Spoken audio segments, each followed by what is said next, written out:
असतोमा षट्गमय तमसोमा ज्योतिर्गमय मृत्युर्मा अमृतं गमय। ओम शांति शांति शांति। अस्मद्गुरु समारंभां नाथयामून मध्यमां लक्ष्मी वल्लभ पर्यंतां वंदे गुरु परंपरा। Audio book લેજન્ડમાં આપ સૌનું સ્વાગત છે. હું રાકેશ શાસ્ત્રી આજે તમારી સન્મુખ ભગવાનના શરણમાં જઈ વૈષ્ણવી દીક્ષા લેવાથી મનુષ્યના બધા પાપ સમાપ્ત થઈ જાય, પરંતુ પછી અધર્મપૂર્વક જીવન જીવવામાં આવે તો બમણા પાપ લાગે છે. આ ઓડિયો બુક લઈને ઉપસ્થિત થયો છે. તો મહર્ષિ વાલ્મીકી કૃત શ્રી વાલ્મીકી રામાયણ યુદ્ધકાંડ સર્ગ 18 શ્લોક 33 ભગવાન શ્રી રામ ડિંડીમ ઘોષ કરતા કહે છે કે શક્રુદેવ પ્રપન્નાય તવાસ્મેતિ ચ યાચતે અભયમ સર્વભૂતેભ્યો દતામ્ય એતદ વ્રતમ મમ.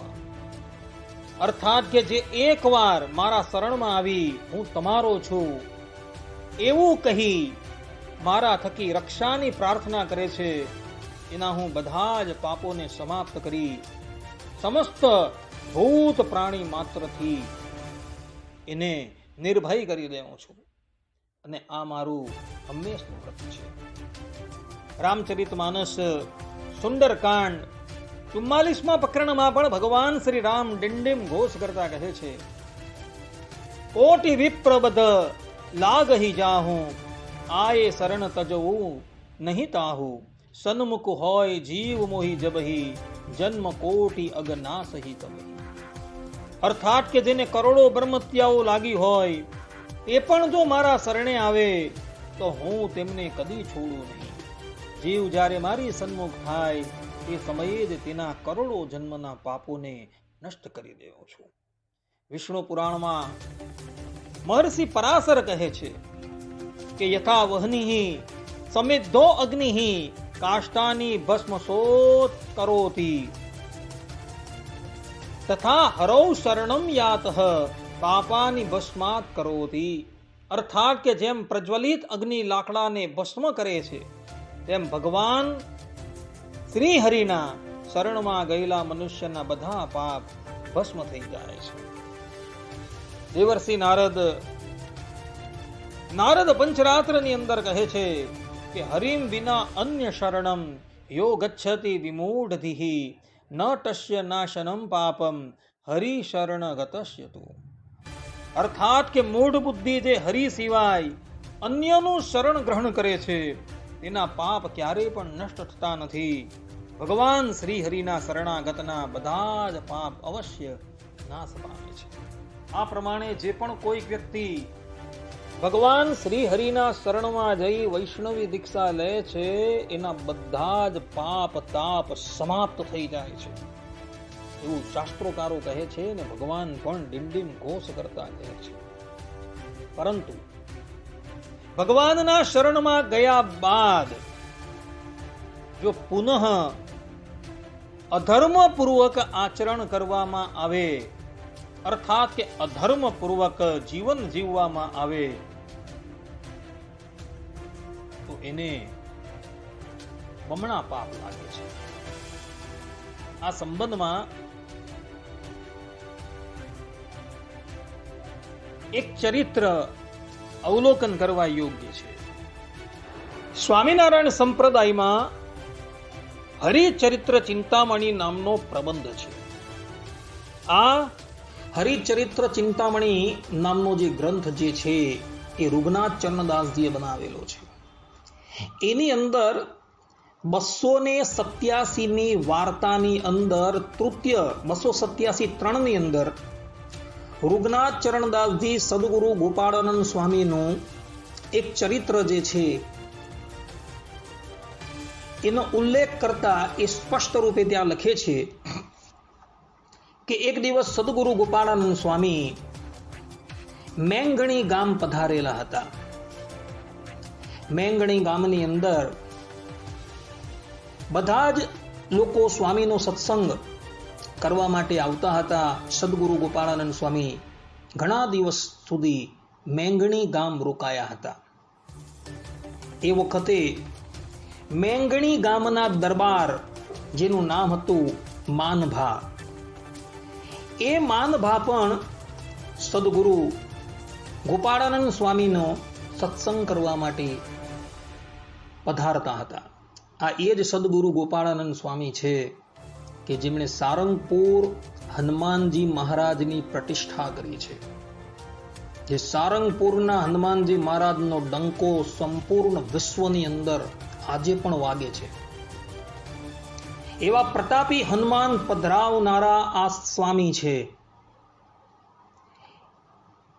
હવે એ સ્વામી મેંગણી ગામ પધારેલા હતા અને ત્યાં રહેલા સ્વામિનારાયણ સંપ્રદાયના સંતોને, ભક્તોને બધાને સત્સંગ કરાવતા હતા. અને તે વખતે ગામના દરબાર માનભા જેનું નામ છે એ પણ સ્વામીની ખ્યાતિ સાંભળી સત્સંગ કરવા માટે આવતા હતા.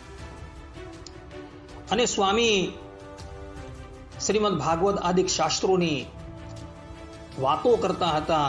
તેને લઈને આ માનભા જે છે એમને પણ સત્સંગનો રંગ લાગી ગયો. એમણે પણ ધીરે ધીરે બધા જ ફેલ ફતુરા હતા એને મૂકી દીધા અને સ્વામીના સમાગમથી એક પવિત્ર જીવન વિતાવવા લાગ્યા. એક દિવસની વાત છે, આ માનભા દરબાર જે છે એ સ્વામીની પાસે આવ્યા અને સ્વામીના ચરણમાં પોતાના મસ્તકને મૂકીને એમના પ્રત્યે બોલ્યા કે હે સ્વામી, તમે મને ઉદ્ધવ સંપ્રદાયના વર્તમાન ધરાવો અને પાવન કરો.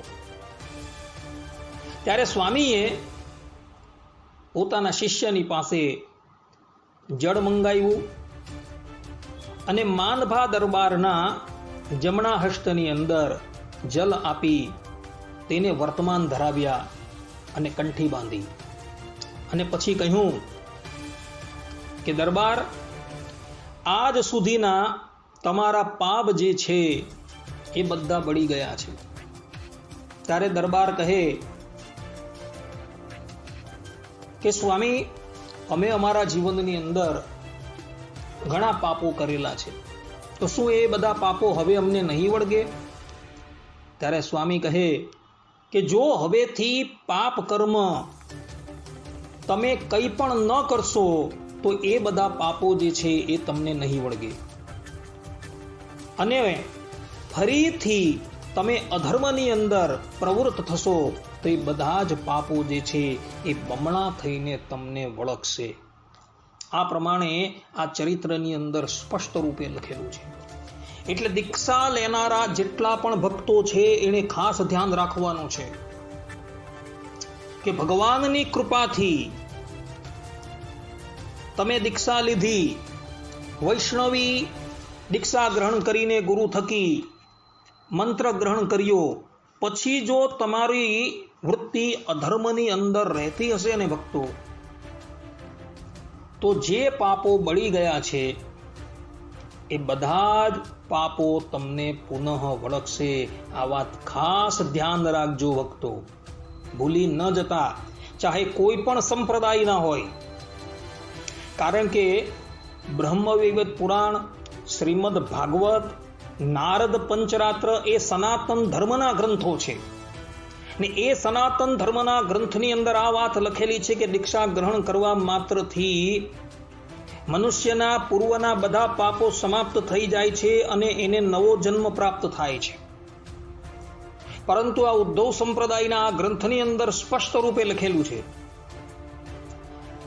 કે દીક્ષા ગ્રહણ કરવા માત્રથી પાપ તો બળી જાય છે, પછી જો એ જીવાત્મા ભગવદ આજ્ઞાથી વિરુદ્ધ વર્તે તો એ બધા જ પાપો એને બમણા લાગે છે. માટે ખાસ ધ્યાન રાખજો ભક્તો, ભૂલ નહીં કરતા. ગુરુ થકી વૈષ્ણવી દીક્ષા ગ્રહણ કર્યા બાદ પોતાનું જીવન હંમેશા સદાચારમય બનાવજો, તો તમે અંતે એ પરબ્રહ્મ પરમાત્માના ચરણારવિંદર સુધી પહોંચી જશો. આટલું કહી આ ઓડિયો બુકને હું અહીં વિરામ આપું છું. સર્વે સંતો નિરામય, સર્વે સુખીનો ભવંતુ, સર્વભદ્રાણિ પશ્યન્તુ, મા કશ્ચિત દુઃખ ભાગ ભવેત. અસ્તુ. જય સ્વામિનારાયણ.